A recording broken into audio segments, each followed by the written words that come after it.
Welcome. Good evening, everyone, and welcome to GubbaGaming with your favorite Gubba.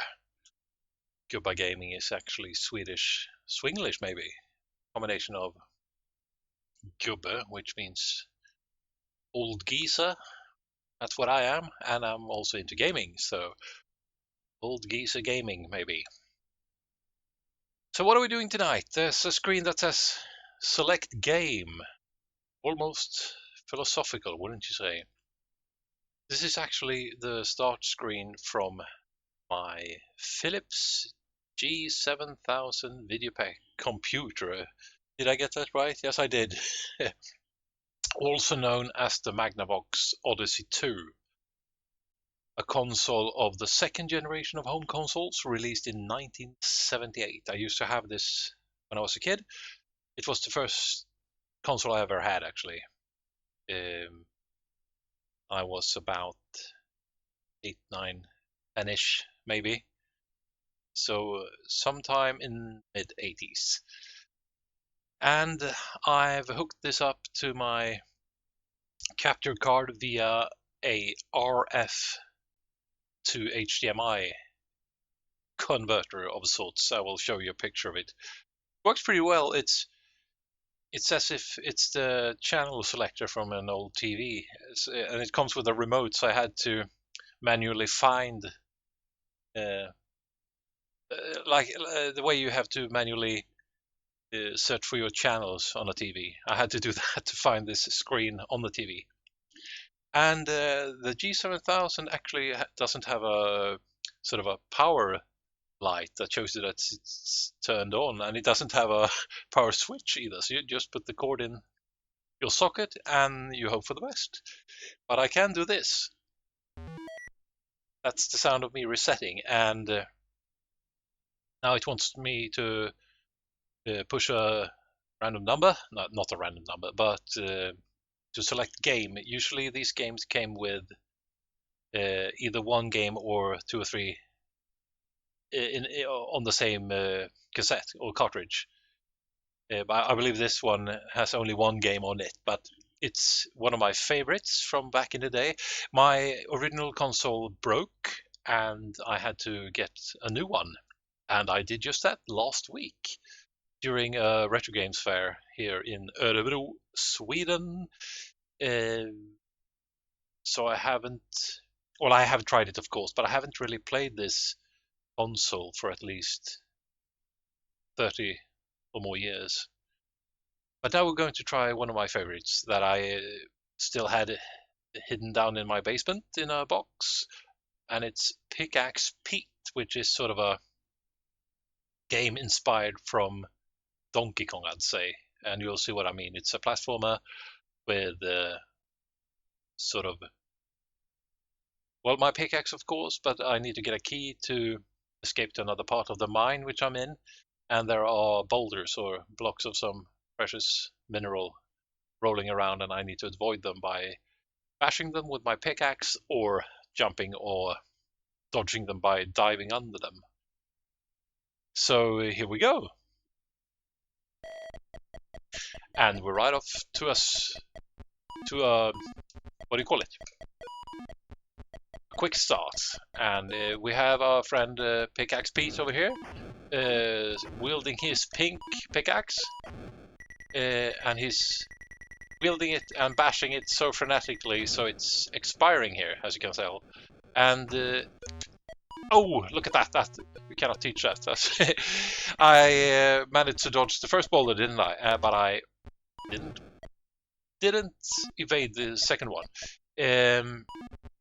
These doors that the boulders are coming from they're like low intensity black holes. If I don't have the key, they will just repel me like that. And my pickaxe expires, so oh, look at that. When boulders collide, they produce these golden boulders, and if I'm lucky, they also give me a pickaxe. And I can exit through a door and get to a new level, which looks slightly different, but the game logic is exactly the same. And I only have the one life, As you can see to the left there, it says 11, and it belongs to, I don't know if I can type my name in there. The G7000 actually has a keyboard. I have to try that sometime. But this is, like I said, the second generation of video game consoles. The Nintendo Entertainment System, for example, is generation 3. And if Wikipedia can be trusted, there was some sort of video game crisis in 1983 through 1985, something like that, where sales dropped by 97% or something. So this Videopac G7000 or Odyssey 2, Philips kept the name Odyssey 2 in some countries, I believe, even though they had acquired they either bought the company in Magnavox or they bought this console from them. I don't remember which, but it's been branded differently in many countries. But here in Sweden, or parts of Europe, my machine is actually made in France. It says so on it. It was branded the Videopac computer, the G7. Oh, damn it, 7000. Okay, let's see if I can type something in here. Oh, look at that. And there's enough letters to fit my name. Where was I? Yeah, second generation. So this was one of the major consoles of the time, together with the Atari 2600, 5200, and Intellivision and ColecoVision, I believe. You might want to have to fact check me on that. But all these consoles suffered from the drop in sales in general for video games. And I read somewhere that the Nintendo was designed, the concept for the Nintendo Entertainment System was developed with all these mistakes in mind. So in order to avoid another video game crisis. And oh, look at that, I chose the black door, and since the background is black, I won't be able to see the platforms. How's that for a live choice? So I'm gonna try to play it very safe here, and hopefully there's no hidden trap doors, or what do you call it? Hole in the floor. Holes. Oh, damn it! My pickaxe expired just then. As you can see, when I have my pickaxe, doesn't matter from which direction the boulders hit me. They can do no harm. And I'm obviously going to record myself playing a lot of these games from this system, and you will see that there are quite a few sort of built-in, I believe you call them sprites, sort of these little shapes that you can use for your graphics. And the boulders are actually a combination of circles, if you can call them that, and X's and pluses in order to sort of simulate a rolling animation. And I think something very pure about that. This is the tools that were available at the time, and they made the most of it. I have to respect it. Oh, damn it, there was an invisible hole in the floor, which... And it went, and I fell all the way down, almost to the bottom of the screen. Oops. You can see the sort of Donkey Kong-like idea here. In Donkey Kong, it's of course barrels, but here we have boulders instead. Give me a key. Oh, thank you. Oh, damn it! Oh, a new record, at least. So now I have to type my name in again, but I'm not gonna do that.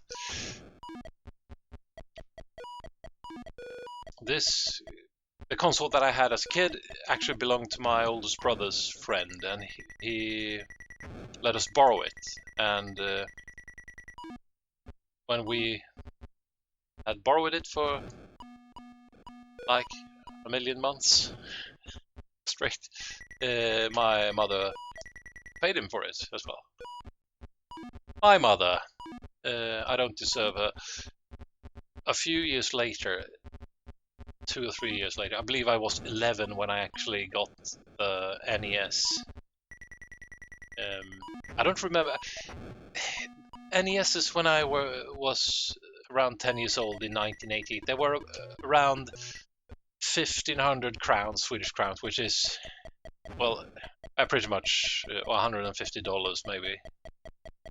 And every now and then there was a sort of deal that if you come this Friday, the first 10 of you can buy a Nintendo with Super Mario Brothers. I like the cooler kids who had it long before me. They got Ice Climber, but come on, Super Mario is a lot cooler game. Not very good at this game, but anyway. So I nagged my parents to get me the NES, and they agreed. And me and my mother and my other brother Klaus, we went to a neighboring little city. We grew up in sort of a unique little village, but so we had. I don't think we had at that time any retailers who actually sold the Nintendo, but we went to a neighboring city, unique townish sort of place, and there was a long line, of course. But as I said, my mother, I don't deserve her. She skipped the line. She just went up to the counter and I want one of those Nintendos. And so she got me one. Bless her. And me and my brother asked to stay up a little bit, 1 hour later than usual, so we could try it out. Even though it was Super Mario that we had already played a lot at our friends' houses and sort of grown tired of. So, well, but all of a sudden I had Super Mario, or we had it. I had to share it with my brothers, didn't I? The way it's supposed to be. But for a year or two, this was my only console, and I really liked it. And this game, Pickaxe Pete, was one of my favorites. And it's a classic game in the sense that it has a simple idea that it just repeats, and damn it, 107 points. I believe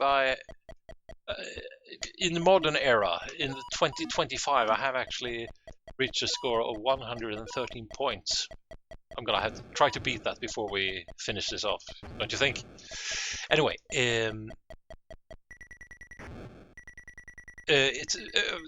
the idea of the game is pretty simple, and it just repeats, and I guess it gets harder, or it just gets slightly, damn it, it gets slightly different in the way that the platform, well, they do change color, don't they? And the holes in each floor appear in different places. I don't remember if the boulders start going fast or anything like that, but that's pretty much it, and that's pretty much every game at the time, I'd say. At least the games I'm familiar with. I believe one of the Atari... Oh, damn it. One of the Atari systems had a lot more memory to utilize. The 5200 at least definitely had that.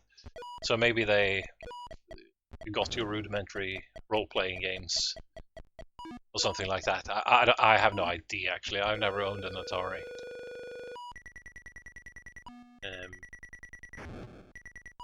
And this game, Pickaxe Pete, is from late in the cycle of the Videopac. I suck at this game. This is, I believe, it was discontinued in '83 or something like that. And this game came in '82, if I'm not misremembering.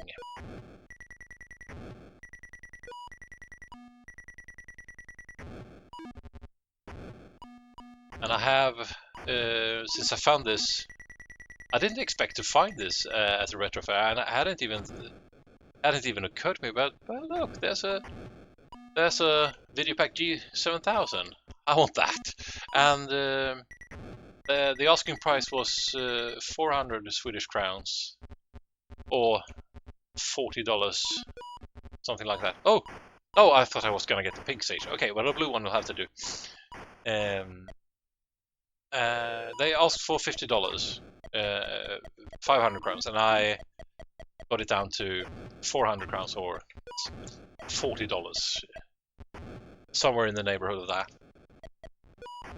And I immediately start looking around the internet for more cartridges. I remember borrowing some games from a friend of mine, and the names of those games, they had completely escaped my memory. So, but with the help of ChatGPT, I managed to figure out the name of, especially one of the games that I'm very keen on getting. And just the other day, I found a webpage that sold it. So I have ordered that, and I'm hoping to get that before the end of the week. It's called Terrahawks, and I believe, damn it, I believe it was called Attack of the Alien Lords or something, because there's a great red face that appears on the screen before you. It's a shooter game, I should tell you that first. And you're scrolling from side to side and firing upwards at waves of attacking enemies.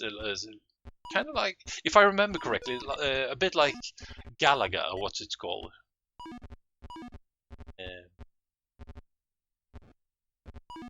And the Terrahawks, I believe, is some sort of other franchise that it was branded as in Europe, because I believe the original title was something about Attack of the, damn it, Alien Lords or something. And I bet you there's a story to this Pickaxe Pete's character as well, and I bet it's an excellent story. And I mean, that's how you had to do it, right? In these cheerful days when you didn't have enough memory or processing power to put things in the game.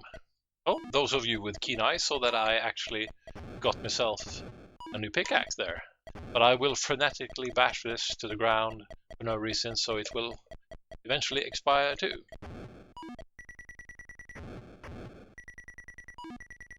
Come on. Come on, there, boulders. Bang into one another and produce a key. That... Oh, look at that. I didn't deserve to survive that. That was a stupid move. Oh, look at that. Should have remained. Ah, look at that. Look at that. Come on, another key. I deserve a key. Yes! And... oh, a turquoise. A turquoise stage. Isn't that beautiful? If my friend Frida is looking, this is her favorite color, and it's also the color chosen by deaf people. And anything associated with sign language is usually turquoise. Bet you didn't know that.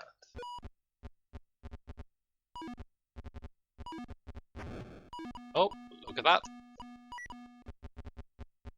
Man. 111. I need myself 2 points and I will beat my previous... oh, look at that.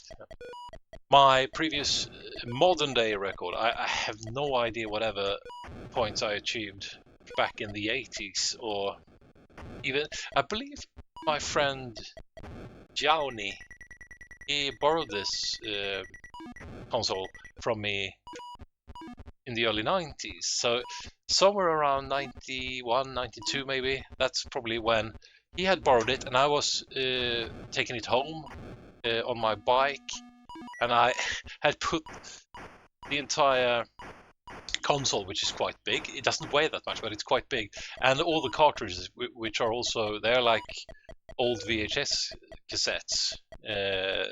In their package, they're all that big. The cartridges themselves are not that big, but anyway, it took a lot of space. So I had them in sort of a garbage bag, quite a big garbage bag with no handles on it. So I dropped the entire bag, and the console broke. But I did save the games, so I found Pickaxe Pete and another 12 games, and some sort of little gimmicky sort of a prompter where you can write a message that comes from side to side. I need to take a look at that. I just remember that I thought it was a game when I bought it for 49 crowns, whenever that was. But it's not actually a game. It's more sort of a, if you want to play around with sort of a prompter. Oh! Ah, damn it! 197 points. I'm just gonna type my name in. That's gonna be the... Look at that, isn't that beautiful? I did pretty good. Okay, so the pickaxe itself expires even if I'm not using it very frenetically. And that boulder's gonna be the end of me, isn't it? Yeah. Great game, don't you think so? And it's quite amazing that a system from 1978 is still functioning. I'm gonna take real good care of this one, and I will haunt you with videos of other excellent games from this system. And I will probably suck at them too. But anyways, thank you for watching, and please consider leaving a comment, liking the clip, and subscribing to the channel. And tell me, did you have this console when you were a kid? Maybe you had another console. Would you like to see me try any of those consoles? Maybe I have them, maybe I don't, maybe I should get them. Maybe I have them through emulation on my Super Console, for example, or I have a few. I have the Amiga, what do you call it? The A500 emulator console. I have that, and I have the C64, and I also have a few sort of collected games for the PlayStation 2 and things like that. So please let me know what you like to see, and have a good one. Take care.